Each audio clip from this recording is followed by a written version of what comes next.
नमस्ते गाइस, और आज की फाइट वीडियो में सबसे पहले बात करते हैं डस्टिन पोरियर के बारे में। तो ये चीज हम सब जानते हैं कि UFC 299 की को मेन इवेंट में डस्टिन पोरियर फाइट करने वाला है बेनवा सैंडिनी के अगेंस्ट। बट कल डस्टिन पोरियर को लेकर पूरी MMA कम्युनिटी काफी क्रेजी हो गई थी, क्योंकि अचानक से डस्टिन पोरियर ट्वीट करता है कि उसकी फाइट कैंसिल हो गई है। इसी चीज को लेकर डस्टिन पोरियर ने एरियल हवानी को यह भी बोला कि उनकी फाइट बेशक UFC ने अनाउंस कर दी थी, बट उनके बीच में कोई भी फाइटिंग कॉन्ट्रैक्ट साइन ही नहीं हुआ था। तो इस चीज को लेकर काफी लोग ये बिलीव करने लग पड़े कि मे बी UFC को रियलाइज हो गया UFC 300 में स्पॉट फिल करने, तो मे बी डस्टिन पोरियर की फाइट हो जाए कॉनर मैग्रेगर के साथ या फिर इवन नेट डियाज के साथ। जैसे ही मैंने इस अपडेट को देखा, मुझे भी एक टाइम पर ऐसा ही लगा कि मे बी UFC 300 में अब डस्टिन पोरियर फाइट करेगा और अब उसकी फाइट होगी नेट डियाज के साथ। तो अब सारे लोग यही गेसवर्क कर रहे थे कि कुछ देर में डस्टिन पोरियर का एक और ट्वीट आता है, जहां पर डस्टिन पोरियर इस ट्वीट के लिए सॉरी मांगता है और बेसिकली ये बोलता है कि वो अपने मैनेजर के साथ काफी डे से कॉन्टैक्ट नहीं कर पा रहा था, बट अब रिसेंटली उसने अपने मैनेजर के साथ कॉन्टैक्ट कर लिया है। उसकी साइड से पूरी मिसअंडरस्टैंडिंग थी and fight is still on. तो इन शॉर्ट UFC 299 की को main event Dustin Poirier versus Benoit Saint Denis की फाइट स्टिल हो रही है। बट ये चीज मुझे जरा भी समझ नहीं आई और ये मुझे काफी सस्पिशियस लग रहा है, क्योंकि ऐसा कैसे हो सकता है कि डस्टिन पोरियर अपने मैनेजर के साथ इतने दिनों से कॉन्टैक्ट में ही नहीं है। एंड ऑल्सो एरियल हवानी ने यह भी ऐड किया था कि डस्टिन पोरियर के अकॉर्डिंग उसके और BST के बीच में कॉन्ट्रैक्ट पूरा ही नहीं हो पाया था। मे बी UFC या फिर डस्टिन का मैनेजर या फिर इवन डस्टिन पोरियर भी हो सकता है, जो इस फाइट के अलावा चाहते हो कि डस्टिन पोरियर फाइट करे एक बिग नेम फाइटर के साथ। आज की नेक्स्ट फाइट वीडियो में बात करते हैं क्या UFC 300 में light heavyweight champion Alex Pereira की फाइट होने वाली है जमाल हिल के साथ। रिसेंटली जमाल हिल ने इस पिक को शेयर किया है, जहां पर हम देख सकते हैं जमाल हिल ने लिखा है आई एम बैक। तो आई डू बिलीव कि UFC मैगोमेड अंकलाइव से पहले जमाल हिल को टाइटल शॉट देने वाली है। आज की नेक्स्ट फाइट वीडियो में बात करते हैं अंशुल जुबली के बारे में। रिसेंटली अंशुल जुबली ने एक काफी शॉर्ट ट्रेनिंग वीडियो की क्लिप को शेयर किया है, बट स्टिल इस शॉर्ट क्लिप में हम देख सकते हैं कि अंशुल जुबली के पंचेस में पावर दिख रही है। He is looking sharp and I think अब अंशुल जुबली रेडी है अपनी नेक्स्ट फाइट के लिए। अब अंशुल जुबली की फाइट को लेकर रूमर्स तो यही चल रहे हैं कि अंशुल जुबली की फाइट हो सकती है 27 अप्रैल को, बट अभी तक कुछ भी कंफर्म नहीं बोल सकते। बट अगर सच में 27 अप्रैल को ही फाइट होती है, तो इसका मतलब ये है कि अंशुल जुबली के पास अभी भी काफी टाइम है अपनी फाइट के लिए प्रिपेयर होने का एंड ओवरऑल अपने स्किल्स को और ज्यादा बेटर करने का।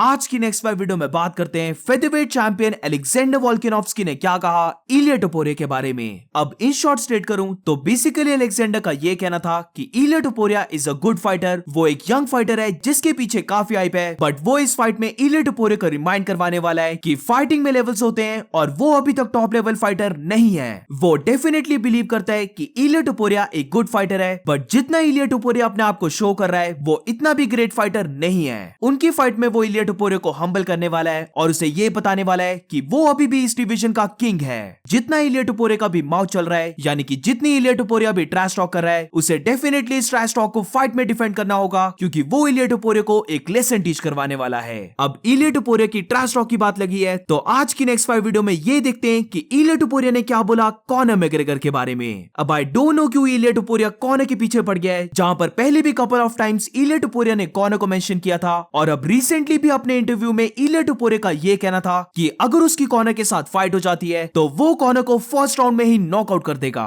वो UFC 298 में अलेक्जेंडर को बीट करने वाला है एंड ऑब्वियसली कॉनर एक बिग सुपरस्टार है, तो अगर कॉनर अपनी नेक्स्ट फाइट को विन कर लेता है तो वो फिर कॉनर के साथ फाइट करेगा। अब वो कौन सी वेट क्लास में कॉनर के साथ फाइट करेगा, तो वो इसके बारे में जरा भी केयर नहीं करता। उसे जरा भी फर्क नहीं पड़ता कि कॉनर कौन से वेट में आने वाला है, और अगर प्रिडिक्शन की बात की जाए तो कॉनर को वो फर्स्ट राउंड में ही नॉकआउट कर देगा। लेट्स बी ऑनेस्ट, ये फाइट कभी भी नहीं होने वाली है एंड मेरी ओपिनियन में अभी इलिया टोपुरिया को चाहिए कि वो अपनी नेक्स्ट फाइट में पूरा ध्यान दे, क्योंकि अलेक्जेंडर एक नॉर्मल फाइटर नहीं है, बल्कि वो फेदरवेट डिवीजन का वन ऑफ द गोट्स है। तो डेफिनेटली इलिया टोपुरिया को चाहिए कि वो काफी ज्यादा केयरफुल हो जाए। बट इसी के साथ मैं ये भी ऐड करना चाहता हूँ कि आई डोंट माइंड कि इलिया टोपुरिया ट्रैश टॉक कर रहा है, क्योंकि सेम वे से कॉनर जब यंग था, कॉनर भी काफी बड़े फाइटर्स को लेकर ट्रैश टॉक करता था, और वो भी इलिया टोपुरिया की तरह यही बोलता था कि वो उन सब लेजेंड्स को बीट कर देगा। तो अगर कॉनर अपने ट्रैश टॉक को सच में रियलिटी में बना सकता है, तो ये चीज इलिया टोपुरिया भी कर सकता है। अब ऑब्वियसली चांसेस कम है, बट ये कोई इम्पॉसिबल थिंग नहीं है। Conor McGregor es una superestrella, obviamente. Está claro que sus números también han bajado por sus derrotas. Ahora no sé si vuelve a pelear en junio, julio. Si vuelve a ganar otra vez, podría volver a tener algo de hype. Entonces pelear con él sería bueno. ¿En qué peso? Pues el peso sería diferente, ¿no? Me daría igual en el peso que él se sienta cómodo, porque en cualquiera me siento yo. Y el pronóstico, por favor, primer asalto.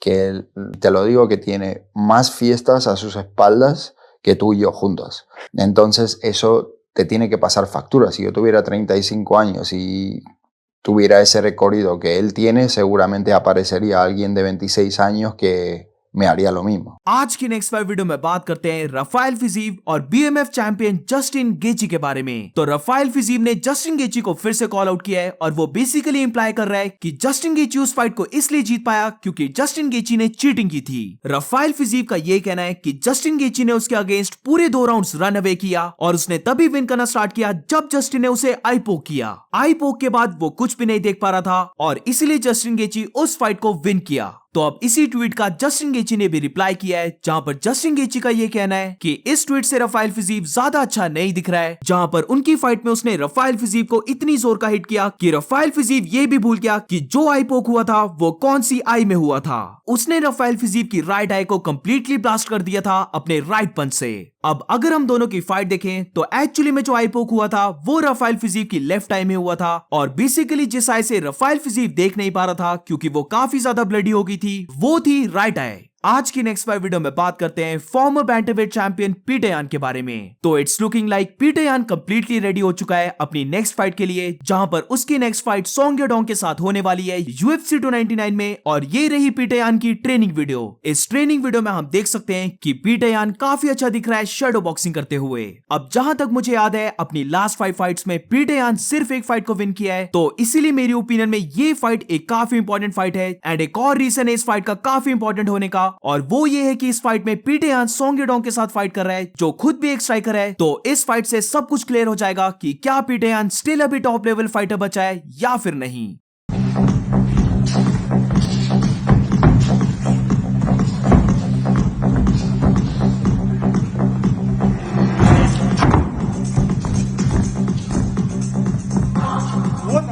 So that's it for today guys. आज की fight video में बस इतना ही। अगर आपको video अच्छी लगी हो तो please make sure to like subscribe. मिलते हैं नेक्स्ट वीडियो में।